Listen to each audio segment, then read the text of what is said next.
Corruption queen Ushasri Charan. ఈ madam Andhra Pradesh ప్రభుత్వంలో మహిళా శిశు సంక్షేమ శాఖ మంత్రిగా పదవిని అనుభవిస్తున్నారు. ఒకప్పుడు అనంతపురం జిల్లా మొత్తం అప్పులు చేసి పక్క రాష్ట్రాలకు పారిపోయిన ఉషాశ్రీ చరణ్ కళ్యాణదుర్గం నియోజకవర్గం నుండి 2019లో వైసీపీ అభ్యర్థిగా పోటీ చేసి తొలిసారి ఎమ్మెల్యే అయ్యారు. హమ్మయ్య, ఇక అవినీతి సంపాదనకు లైసెన్స్ వచ్చినట్టే అని భావించిన మేడం ఉషాశ్రీ చరణ్ తన అక్రమార్జనకు తెరలేపారు. ఇక్కడ మేడం నైజం ఎలాంటిదో ముందుగా ఒక మాట చెప్పుకోవాలి. ఉషాశ్రీ ఎమ్మెల్యేగా పోటీలో ఉన్నప్పుడు ఈమె ఎన్నికల కోసం వైసీపీ నేతలు కొందరు డబ్బులు ఖర్చు పెట్టారు. ఈమె గెలిచాక వారంతా వచ్చి డబ్బులు అడిగారు. నన్నే డబ్బులు అడుగుతారా అని ఆగ్రహించిన మేడం వారి మీదే కేసులు పెట్టించారు. జెడ్పీటీసీ మంజునాథరెడ్డి, కురుబ రేవన్నల మీద పెట్టిన కేసులు ఈ బాపతే. ఎమ్మెల్యేగా అవినీతిని మొదలుపెట్టిన మేడం 2022లో మంత్రివర్గ విస్తరణలో భాగంగా మంత్రి పదవిని పొందారు. దాంతో అక్రమార్జన జెట్ స్పీడ్ అందుకుంది. మేడం అవినీతి భాగోతాన్ని ముందుగా ఆమె మంత్రిత్వ శాఖ నుంచే మొదలు పెడదాం. అంగన్వాడీ పోస్టుకు 10 లక్షలు, ఆయా పోస్టుకు 5 లక్షల చొప్పున మేడం అమ్ముకున్నారు. ఇక చిక్కీల కొనుగోలులో 70 కోట్ల అక్రమాలు, కోడిగుడ్ల సరఫరాదారుల నుంచి కమిషన్ గా 60 కోట్లు, సరుకుల కొనుగోలులో అక్రమాల ద్వారా 120 కోట్లు పిండుకున్నారు ఉషాశ్రీ చరణ్. తన అవినీతికి ఆమె పెట్టుకున్న ముద్దు పేరు ఎంటాక్స్, అంటే మినిస్టర్ ట్యాక్స్ అన్నమాట. ఇప్పుడు మినిస్టర్ గారి అక్రమ దందాల గురించి చెప్పుకుందాం. మొదటగా ఇసుక అక్రమ దందా. జగన్ రెడ్డి అధికారంలో ఇసుక అన్నది వైసీపీ నేతల అక్రమ ఆర్జనకు బంగారు బాటైంది. ఉషాశ్రీ చరణ్ విషయానికి వస్తే జిల్లాలోని పెన్నా, వేదావతి నదుల్లో ఇసుక దందా కోసం మేడం ఏకంగా కర్ణాటక నుంచి ఒక వ్యక్తిని రప్పించి నియమించుకున్నారంటే ఈ దందా ఏ రేంజ్ లో నడుస్తుందో చూడండి. జేఎం ఫనీ అనే వ్యక్తి ఆధ్వర్యంలో కొనసాగుతున్న ఇసుక, గ్రావెల్ దందాలలో ఉషాశ్రీ చరణ్ ఏడాదికి 30 కోట్ల చొప్పున వెనకేసుకున్నారని అంచనా.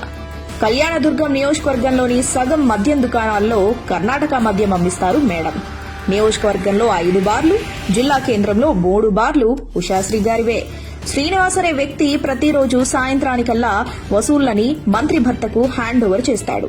నియోజకవర్గంలో గ్రానైట్ యజమానులంతా నెలకు 10 లక్షల చొప్పున ఉషాశ్రీకి ఎంటాక్స్ కట్టాలి. ఈ రకంగా 4.5 ఏళ్లలో 75 కోట్లు సంపాదించారు ఉషాశ్రీ. నియోజకవర్గంలో రియల్ ఎస్టేట్ వ్యాపారస్తులు వెంచర్ వేయాలంటే ఉషాశ్రీ చరణ్ కు 10 లక్షల ఎంటాక్స్ కట్టాలి, లేదా వెంచర్లో కొత్త భూమిని మంత్రి భర్త చరణ్ పేరు మీద రాయాలి. ఈ దందాలో ఉషాశ్రీ 150 కోట్ల వరకు సంపాదించారు. జగన్ రెడ్డి పేదలకు ఇళ్ల పట్టాలని చెప్పి వైసీపీ నేతలకు కోట్లు కొల్లగొట్టే అవకాశం ఇచ్చాడు. భూములను చౌకగా కొని అవే భూములను ప్రభుత్వానికి అమ్మి 65 కోట్లు లాభం రాబట్టారు. అంతేకాదండోయ్, ఆ ఇళ్ల పట్టాలు కూడా తన బినామీలకు ఇప్పించుకొని లాభాల మీద లాభాలు పొందారు. ఉషాశ్రీ చరణ్ దంపతుల కన్ను పెడితే ఆ భూమి కబ్జా అయినట్టే. టీడీపీ హయాంలో పరిశ్రమలకు కేటాయించిన భూములను వైసీపీ అధికారంలోకి రాగానే రద్దు చేయించడానికి మంత్రి భర్త ప్రయత్నించారు. ఆ ప్రయత్నం కుదరకపోయేసరికి పారిశ్రామికవేత్తలను బెదిరించి 260 ఎకరాల భూమిని తన బినామీల పేరు మీద రాయించుకున్నారు. మంత్రి కారు డ్రైవర్ గురురాజ్ పేరు మీదే 150 కోట్ల విలువైన 40 ఎకరాలున్నాయంటే ఆలోచించండి. కళ్యాణదుర్గం నడిబొట్టున సర్వే నెంబర్ 329లో 93 ఎకరాల సుబేదార్ చెరువును పూడ్చి వెంచర్లు వేసి అమ్మేశారు. తద్వారా 200 కోట్లు సంపాదించారు. ఈ అవినీతిని ప్రశ్నించిన ప్రతిపక్ష నేతలపై కేసులు పెట్టించారు. కళ్యాణదుర్గంలో 8 ఎకరాల ప్రభుత్వ భూమి, సెట్టూరు మండలంలో 28 ఎకరాలు, కంబదూరులో 47 ఎకరాలు, ఇలా సుమారు 100 ఎకరాల ప్రభుత్వ భూమిని మింగేశారు. ప్రతి పనికి ఒక రేటు, ప్రతి అక్రమానికి ఒక బినామీ. ఈ విధంగా మంత్రి ఉషాశ్రీ చరణ్ సుమారు 840 కోట్లను అక్రమంగా సంపాదించారు. కర్ణాటకలో 65 ఎకరాల భూములను సంపాదించారు. బెంగళూరులో 5 విల్లాలు, హైదరాబాద్లో 2 విల్లాలు, విజయవాడలో 1 విల్లా ఉన్నాయి. అంతెందుకు, మంత్రి ఉపయోగించే కారు విలువ 1.5 కోటి. కుటుంబ సభ్యుల అవసరాలకు 15 కార్లున్నాయి.